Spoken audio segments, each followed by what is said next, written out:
Arsya sebagai pembeli, Agung sebagai anak buah Aryo, Justin sebagai orang Batak, dan Rizky sebagai anak buah Aryo juga.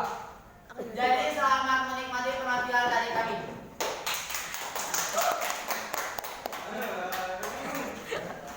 Halo.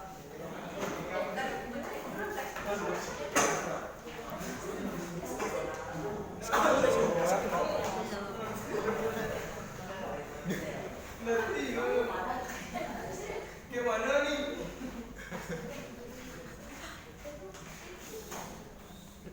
Pagi-pagi buta di wilayah perdagangan Eropa, semua orang penuh memadati arena pasar internasional. Ayo, daging dibeli. Ayo saya, Besar. ini pulang yang mau macam-macamnya dibeli. Ayo.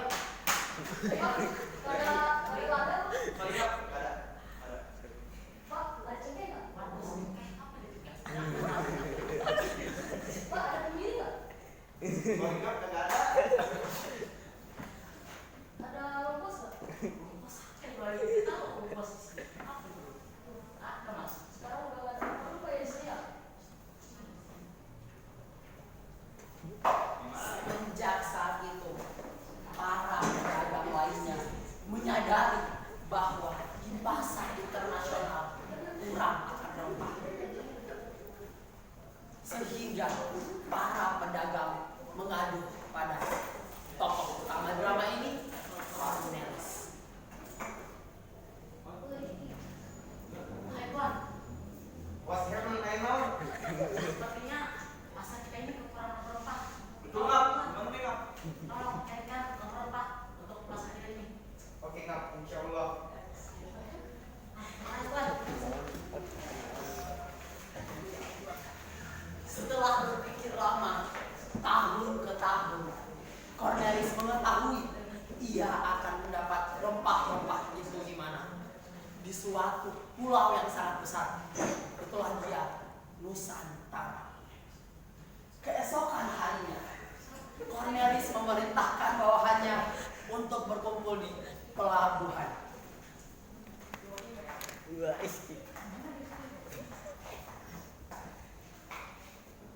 Wahai semuanya, Siap, Tuan.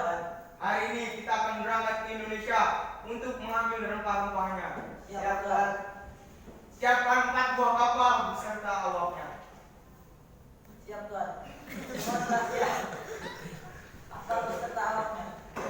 Setelah kapal siap bersama awaknya, Cornelis memerintahkan kepada anak-anak buahnya untuk berangkat ke Nusantara. Apakah semua sudah siap-siap?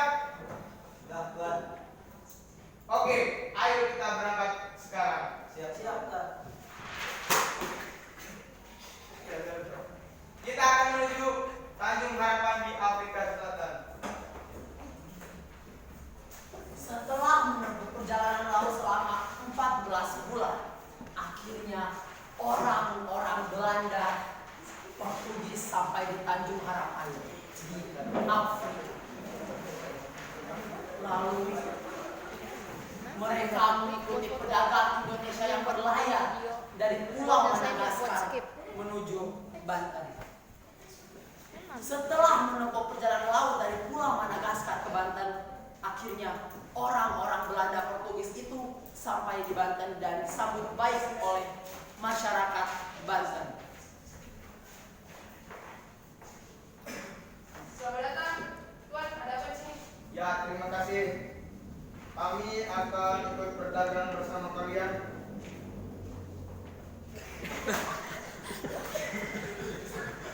Oke, gak apa. Saya juga.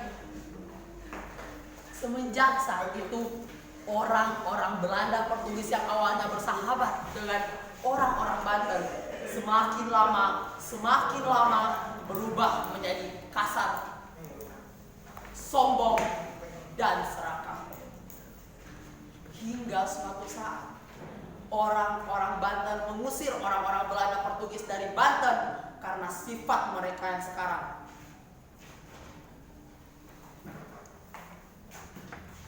Kalian yang dulunya baik sekarang merajalela di sini.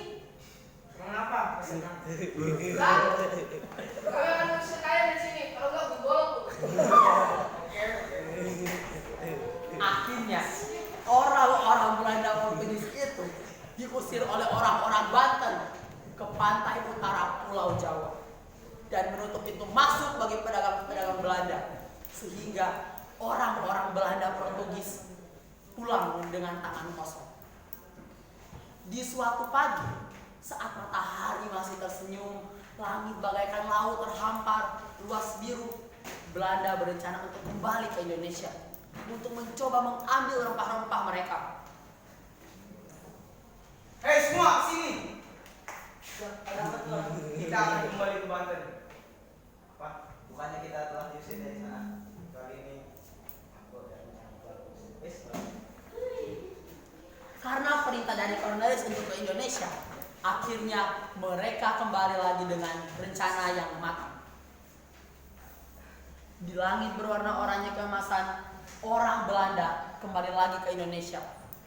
Mereka kembali ke Banten. Sesampainya di Banten, Apa yang kalian mau lakukan di sini?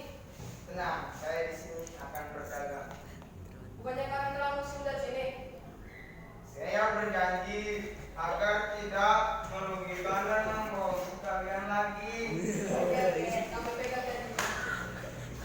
akhirnya orang Banten dengan percaya kepada Cornelis. Saat Cornelis berhasil diterima kembali, ia melakukan rencananya untuk baik kepada orang Banten, lalu mengambil alih rempah. Di saat orang Banten percaya kepada orang Belanda, di saat orang Banten tidak mengetahui bahwa rempah-rempah mereka diambil, setelah rempah-rempah itu berhasil dikuasai oleh mereka, mereka berpindah dari Banten menuju Maluku.